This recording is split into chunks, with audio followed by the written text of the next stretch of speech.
Ең оңай пирогтың бірі қайсысы десе, мен әлбетте осы банафипайды көрсететін едім. Алдымен песочный қамыр дайындаймыз. Қамырға майды үгітіп, оның үстінен жұмыртқа, қант және де разрыхлительді салып, жұмсақ қамыр елейтін боламыз.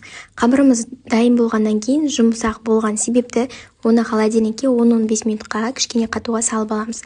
Шыққаннан кейін бұл қамырдан 2 пирог жасауға болады. Екеуін теңдей бөліп, біреусін банафипай жасадым, екіншісін восточный пирог жасадым. Сіз осы рецептурамен тек қана бір пирог жасасаңыз болады. Ары қарай осылай барлығын орналастырып, ортасын шанышқымен тесіп, сосын бұны қызып тұрған пешке салып, тек қана қамырдың өзін пісіріп алатын боламыз. Қызып тұрған пеште 180 градуста 20-15 минут, бірақ сонда да өзіңіздің пешіңізге байланысты пісіп шығады.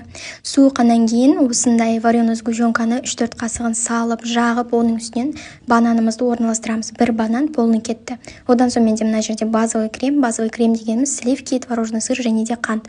Үшеуін жақсылап тұрып араластырған кезде бізде осындай нәзік, әдемі крем шығады. Соның барлығын жағып, үстінен какаоны сеуіп, дастарханыңызға немесе қонағыңызға апарсаңыз болады. Дайындап жатсаңыз ас болсын, менімен бөлісуді ұмытпаңыз.